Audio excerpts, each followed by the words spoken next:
pessoal, bem-vindo mais um Literatos. E nesse vídeo eu vou abordar mais um tema teológico, de cunho teológico, para aquelas pessoas que já começaram a sua jornada na fé, que já têm um certo domínio ou conhecimento das Escrituras, seja um domínio teológico, seja um domínio hermenêutico, um domínio no que a gente pode falar de teologia bíblica, naquilo que a gente pode falar também de teologia sistemática, e a gente vai criar de alguma maneira um outro nível, que é também um nível que exige mais de nós e exige abstração. E também é uma questão extremamente relevante e necessária para que a gente possa compreender, não se confundir ou até mesmo projetar na Bíblia contradições em que ela não tem. E qual seria esse tema teológico? É aquilo que vamos chamar de teologias dentro da Bíblia, ou a teologia de cada autor, ou a teologia de cada livro, ou de cada personagem bíblico. Então, assim, seria várias teologias dentro da Bíblia. E aí, talvez você possa pensar, se existe mais de uma teologia dentro da Bíblia, isso significa que ela se contradiz? Porque supõe-se de que existe doutrinas que se contradizem? Não. A grande questão a gente pode pensar o seguinte. Primeiro, quando a gente fala de teologias dentro da Bíblia, ou teologias dentro da teologia, seria primeiro pensar que existem temas abordados por livros, temas abordados por autores, ou por personagens que não foram abordados por outros personagens da Bíblia. Então existe, por exemplo, uma teologia de Jesus, ou seja, temas que Jesus abordou, mas que Paulo não abordou. Ou vice-versa, temas que Paulo abordou e que Jesus não abordou. O fato de Jesus não ter abordado não significa dizer que Jesus se contradisse com Paulo, por exemplo, e vice-versa. Por outro lado, a gente tem que pensar que quando a gente fala de teologias dentro da Bíblia, a gente tem que falar principalmente numa evolução teológica, ou numa ressignificação de temas, ou num pensamento mais abrangente, ou até mesmo na metáfora ou na alegoria que havia em certas coisas que havia, por exemplo, no Antigo Testamento com relação ao Novo. Então, por exemplo, se a gente pensa que a lei, a Torá, os mandamentos, a gente está falando ali do templo da lei, fazendo a redundância aqui, a gente vai pensar de uma maneira temporal que a gente vai chegar ao tempo da graça, ou o tempo de uma doutrina em que Paulo vai falar ali da justificação pela fé, em Jesus, do sacrifício dele, que veio se cumprir, e que teve que chegar a Paulo para que a gente possa entender todo esse percurso do Antigo Testamento e a finalidade que ele chega, por exemplo, quando chegou em Paulo. Mas, por outro lado, o próprio Paulo vai dizer que existia uma metáfora e uma alegoria onde a própria graça já estava sendo manifesta no Antigo Testamento, por exemplo, na metáfora de Abraão. Então, ele em Gálatas 4 vai falar bem assim, olha, lá em Abraão, Sara e Agar, nós temos as duas alianças. Agar seria a lei, e Sara significa a graça, porque ali nós temos ali o filho de Sara, que seria o filho da promessa.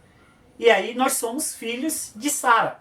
Então Paulo vai dizer que ali já existe a metáfora da graça, e e a graça de alguma maneira já está manifesta mesmo falando do Antigo Testamento.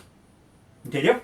Então assim, Isso não significa que a gente possa temporalmente pensar que existia o tempo da lei. E essa ressignificação, ela só pode ser dita a partir de que o tempo passa. Eu não posso falar que de alguma maneira a graça já estava manifesta no Antigo Testamento se a gente não chega até o Novo Testamento e se chega a um autor que vai estar abordando e dando a significação que havia. Entendeu? Então, nós temos aí o que acontece. Uma ressignificação, uma releitura, e nós temos uma evolução teológica. Quando a gente pensa, por exemplo, em Jesus, a gente precisa observar que, apesar que Jesus estava ali no Novo Testamento, quando a gente pensa assim no sentido dos evangelhos, ao mesmo tempo a gente tem que pensar que Jesus vivia o ambiente do Antigo Testamento, onde, quando chega lá o jovem rico e fala sobre o que ele precisa fazer para ser salvo, ele vai falar, você tem que cumprir os mandamentos. Enquanto Paulo não vai falar da morte de Jesus Cristo, da significação dessa morte e da graça que está manifesta na justificação de Cristo pela sua morte na cruz, Jesus vai ter que estar falando de mandamentos e de salvação com relação à guarda de mandamentos. Entendeu? Então você precisa passar desse período para Paulo depois chegar e falar. Óbvio que quando Jesus está falando isso, ele não está contradizendo a si mesmo ou contradizendo a Paulo. Ele está dizendo que você precisa ter uma vida de santidade e isso vai identificar que você é verdadeiramente salvo em Cristo. Mas que Paulo, mais adiante, vai estar falando da graça que cumpriu em Jesus através da sua justificação pela sua morte. Então, se você vê de uma maneira local, pontual, sem pensar nessa perspectiva e nessa evolução teológica, você vai pensar, por exemplo, Jesus de uma maneira fechada, você vai pensar também o Antigo Testamento de uma maneira fechada, e você não vai compreender essa dinâmica dessa evolução. Então, por exemplo, quando a gente pensa assim, a circuncisão, você pode falar, a circuncisão está na Bíblia. O fato de estar na Bíblia não significa que ela não possa, a prática da circuncisão não possa ser superada. Está registrado na Bíblia. Mas estar registrado na Bíblia não significa que chega um momento que você não precisa mais ser circuncidado. Assim como várias outras coisas práticas que havia, por exemplo, na lei, no Antigo Testamento, em que mesmo estando lá registrado, isso não significa que em algum momento isso não possa ter sido superado. Mas por outro lado, a gente tem que pensar que, principalmente quando a gente está falando de Antigo Testamento, existiu muito uma dinâmica, até mesmo quando eu me converti, por exemplo, de falar, a gente segue o Novo Testamento, né? E o que de certa maneira é certo, mas dependendo da maneira que você fala, é errado. Por quê? Porque mesmo existindo no Antigo Testamento várias coisas que não valem mais à luz do Novo Testamento, existe, mesmo naquelas coisas que a gente pode dizer que não vale mais ou que são ressignificadas, existem princípios ali. E também uma metáfora ou uma alegoria que está ilustrada, seja nas histórias, seja na própria doutrina. Então quando a gente pensa assim, Noé, a pregação de Noé e a entrada na arca, ali existe a metáfora da salvação. A saída do Egito também existe a metáfora da salvação, de que a gente sai do mundo. Então, existem princípios, existem alegorias ilustradas que funcionam de uma maneira atemporal. Da mesma forma que quando a gente chega e pode pegar um texto do Antigo Testamento e vai falar de cumprir os mandamentos, a gente não precisa necessariamente falar que isso que a gente tem que cumprir a lei, mas que a vida do cristão é demonstrada pela sua vida de santidade e de que a prática de uma conduta conforme a palavra de Deus demonstra uma vida de santidade e demonstra que a gente é salvo. Então, assim, mesmo que de uma maneira mais literal, a ideia da guarda da lei, ela não garante a salvação, porque a salvação não é pela lei, ainda assim existem verdades ali que demonstram de que a vida nossa precisa ser de uma conduta cristã, que vai demonstrar que a gente é salvo, e de que a gente precisa, para se aproximar de Deus, ter uma conduta conforme a sua natureza, o seu caráter moral. Entendeu? Então, quando a gente pensa de várias teologias, a gente está pensando nisso.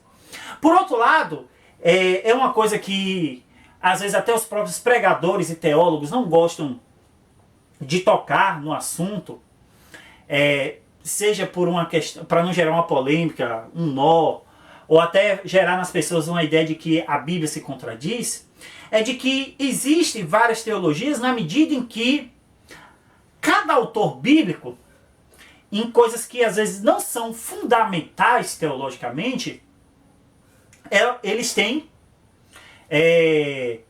seja um temperamento, seja estar preso a certas coisas que são superadas ou precisam ser superadas. E esse caso está muito exemplificado no caso de Pedro com relação a Paulo. Pedro é um personagem bíblico que ele está muito ligado ainda à tradição da lei mosaica, seja isso expresso na visão que ele tem ali em Atos, que ele diz que não ia comer coisa imunda, seja no fato de lá em Gálatas Paulo falar que ele agiu como hipócrita porque ele ficou do lado daqueles que eram da circuncisão. Então você vai ter em Pedro uma visão um tanto mais legalista ou presa a certas questões ainda da lei que ainda estão muito enraizadas nele, mas que até mesmo nos seus escritos ele não chega a colocar isso como uma ordenança ou como mandamentos que devem ser cumpridos. É curioso isso, né? Ele não vai falar, apesar dele exprimir ali em Atos o fato dele se abster de certos alimentos, ele não vai ensinar isso nas suas cartas. Ou o fato dele ser da circuncisão, ele está ao lado de certas pessoas, ou de certas pessoas ali que estão ainda a favor da circuncisão, ele não vai fazer apologia da circuncisão. Então, até por esse temperamento de Pedro, que quando a gente pensa ali, as coisas no início da igreja ainda é muito recente, essa ideia de separar lei e graça, de você entender qual é o papel, qual seria a função da lei. Para nós hoje ainda é muito está superado, mas para eles aquelas questões ainda eram muito recentes. E aí também quando a gente fala de várias teologias, a gente pode falar de certos assuntos em que certos personagens bíblicos vão tocar e vão dar ênfase em certos aspectos, e às vezes um outro autor bíblico não vai dar uma ênfase e vai ter até uma aparente contradição. E aí eu vou me voltar aqui também a Paulo e a Tiago. Se você pegar a carta de Tiago, a carta de Tiago tem uma ênfase muito voltada para o Evangelho de Cristo, aos ensinamentos de Cristo, por exemplo, no sentido de estar muito ao lado das pessoas discriminadas, das pessoas mais pobres. E isso é muito evidente ali nas cartas de Pedro. E há uma teologia prática e aparentemente também mais legalista. Até mesmo quando ele fala bem assim, a gente é justificado não somente pela fé, mas pelas obras. Eu vou mostrar minha fé pelas obras. O que gera um grande debate, uma grande polêmica na questão com relação a Paulo. Quando na verdade a ideia é o quê? A ênfase de Paulo, quando ele fala principalmente em Romanos, é uma ênfase muito mais ligada em falar, olha, em bater naqueles legalistas que acham que tem que se cumprir a lei para ser salvo. E Tiago, a perspectiva de Tiago é falar, olha, eu tenho que demonstrar que eu sou cristão através daquilo que eu faço. Então não adianta você chegar e dizer que você é um cristão ou que você é um religioso, se chega alguém na sua porta da sua casa precisando de alimento e você faz uma oração. A oração pode ser uma desculpa para você não fazer aquilo que você deve fazer, que é ajudar essa pessoa que está necessitada. Então a perspectiva de Tiago é justamente para atacar aquelas pessoas que acham que não precisa fazer nada. Apesar de que, Paulo, no capítulo 6 de Romanos, ele vai falar bem assim: que diremos, pois?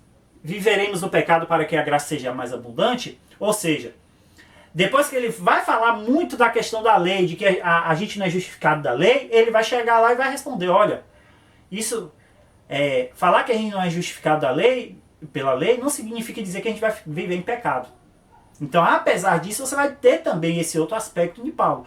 Então, a gente pode ver assim várias teologias. Então, a gente vai ter, por exemplo, no Apocalipse, uma teologia das últimas coisas. Você vai ter também, em 1 e 2 Tessalonicenses, também algumas coisas relacionadas a uma teologia das últimas coisas.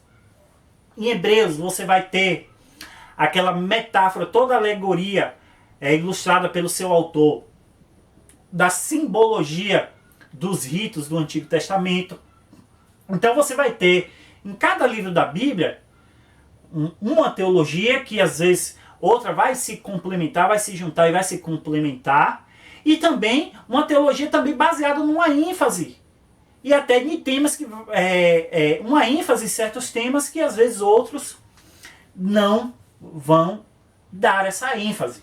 E aí você vai ter, por exemplo, você vai ter uma grande polêmica discutida por Paulo, que é o papel da mulher na igreja, que é uma grande polêmica. E aí você vai ter em Jesus muito mais, aparentemente, próximo às mulheres e dando uma ênfase no espaço das mulheres na comunidade do evangelho, na comunidade cristã. E aí você vai ter uma ênfase nesse aspecto. E você vai ter também uma complementação.